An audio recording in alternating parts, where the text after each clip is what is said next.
Are you tired of practicing agility ladder drills for hours and not seeing any improvement in your sparring footwork? Well, you're not alone. In today's episode of Fight Chat Friday, we're going to debunk the myths surrounding agility ladder drills and show you why they may not be working for you just as you wish. So get ready to learn some new ways to improve your footwork and your skills in sparring.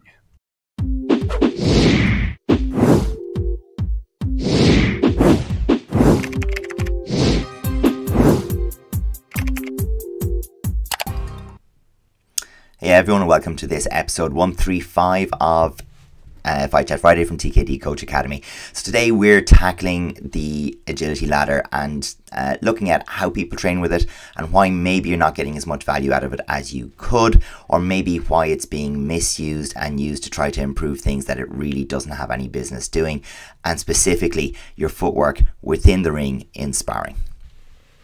Yeah, that's it. So like many Taekwondo students believe that agility ladders are the answer to improving their movement, their agility, and then eventually click their fingers and you're going to be like Julio Carlos in the ring, moving around and being able to execute it in the ring.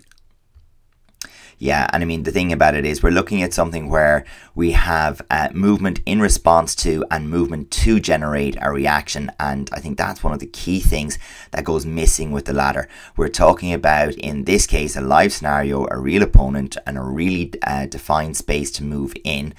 And we're trying to create reactions and respond to movements from the opponent. And that's just quite different from when you work with that ladder. Yeah, like what are we talking about when we're looking at footwork, really? It's about the context of being able to move on balance, to avoid being hit in the ring, and to be able to throw shots while on the move. So that's kind of really what we're talking about. And the odd slick movement here and there, the fancy footwork and the fancy step, that's essentially what people want. But when you look at what we do in the ladder drills, then it's not exactly what's going to translate if you look into it deeply. So let's have a look at some of the common things that people do, and we have like a real expert demonstrator here. This is Manny Pacquiao. So a very slick mover in the ring, and but doing exercises that I think we all could recognize within the ladders, and a little bit of playfulness in there. But exercises I'm sure that we have done, ourselves, and many presenters or coaches have their series of exercises that they'll do through the ladder. Again, something like this shuffle step, can look very, very familiar. We've certainly done things like that ourselves. What is it about those? What's the goal with that? Why are those things that you might include in your training? Yeah, and I'm guilty of this myself. Like back in the day, watching Manny Pacquiao and how slick he was in the ring, I thought this was the answer. But there's not really a connection there. Like it's probably looking at Manny there warming up and getting himself ready.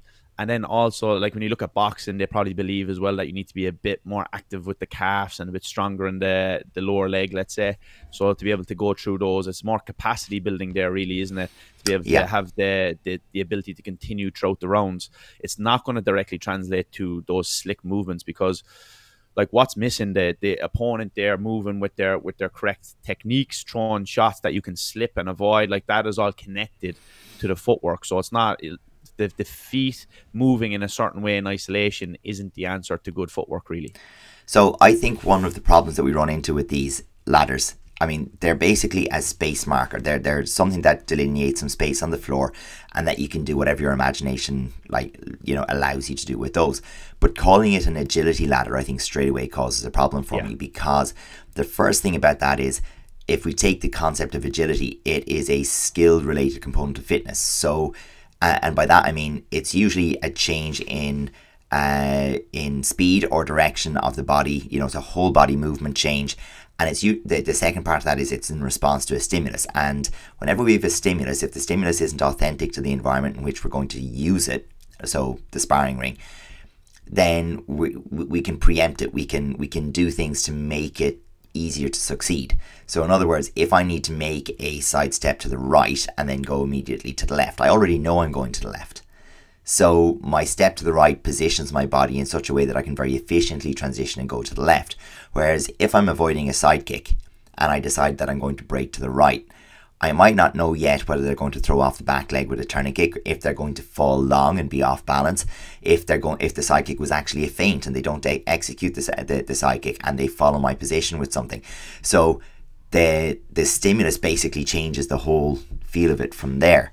So And that kind of brings us into the idea in skill acquisition or perception action coupling. Sure. And in simple terms, that's what that is. You're acting, basing yourself in the perception of what it is, if that's psychic coming or whether it's your opponent is moving towards you. That's the perception you're receiving visually, usually, and then you react to that. So that's kind of where your footwork all comes into play. So it's not you just isolated practice on a ladder using some steps and then thinking that's going to directly translate in. There needs to be steps in between there to bring that in so it can translate to your free sparring. Okay, so that brings us to, do we still use them? And the answer is yes. And even in some examples that we did, we've included some basic steps that are using the ladders. So let's talk about maybe some of the reasons why we use them and what we think we're using them for. So for me, the first thing to talk about is that if it was called maybe a coordination ladder, I'd probably feel a little bit better about it. That what we're doing an awful lot of the time as we go through this is trying to improve the ability to coordinate and even generate accuracy in movement. And you're just giving a defined space by way of the rungs of the ladder or the spaces within the ladder, and introducing challenges to coordination, whether it's spins, pivots, steps. And yes, you can make them similar to movements you might use or similar to movements that might emerge in sparring. But for the most part, it's providing a movement challenge for balance, recovery, and coordination. Yeah, like one thing that I'm more happier about here anyway is the fact that it's more related to sparring, whereas Manny Pacquiao's exercises really aren't. No, I'm not saying that Manny Pacquiao, he's much better than I am, that's for sure, but that's the idea. And another one there, as we just see the next clip popping up, is the idea of just being an option for where I use it is for the younger kids, just to understand some different ways. So first one is just a different way to switch up line work for a walking stance. Here, again, a bit of capacity building. Here is one that we use for the younger kids to understand the movement pattern with a more of a visual cue. So here we're understanding the idea of stepping in and adjusting from side-facing stance to full-facing when we want to punch. Again, more capacity building here with just using the legs pushing through. So that's where we like to use it most. And again, here's one just to understand the movement pattern of a test step in and out and then launching from there for a blitz. But for me, this is like step one of the ladder of, pardon the pun, getting to that stage of high level skill. So it's only the first step, really. It's just understanding the basic movement pattern and, as you said, the coordination in the brain of it to bring that to the next level. So it's not something really the advanced guy should be doing. Like here you see some of my red belts going through the exercises, but apart from the capacity building like we have here, they're only showing the exercises for the very younger kids who don't understand these movement patterns yet, who are maybe only yellow belt, for example. So that's for me where they're quite important and where they can be of use. So for me, I think just to add to that, I use them as a substitute for counting or as a substitute for basic line work. And like many other tools that we might use, whether it's hoops, swimming noodles, bean bags, whatever it happens to be, they're often a way to just disguise repetition. So to reinforce fundamentals, we need a lot of repetition. But if it feels like repetition, it gets boring, and then the attentional focus on the task becomes less. And purposeful practice, we know, is very, very, very important. So by introducing something like a ladder, we can introduce a degree of focus on some other aspect of the movement, the skill, whatever it is that we're trying to challenge. And so we can disguise a little bit more purposeful practice. It feels like a new activity, but it's actually doing an awful lot more of the same thing and making those movements and patterns familiar. So I think for me, like the important thing is I'm not directly trying to improve sparring footwork or the ability to use and engage footwork in sparring to close distance, open distance, cut an angle, whatever I need to do. Instead, I'm trying to build up the baseline capacity in terms of your coordination, your ability to control your body's balance, in forward to backward, left to right kind of movement, developing that kind of kinesthetic awareness of where you are in space and and present movement challenges for the body to respond to that are, in this case, still early on, really quite generic, with the goal that long term, okay, we're definitely going to have to make this much more specific and get it into the context of the sparring as we go along. Yeah, that's definitely the big takeaway here. So use this to understand the movement patterns, get the coordination, And then we need to step it up a notch into semi-live drills maybe, and then into semi-live constrained spars and things like that. And we've spoke about these many times on the channel.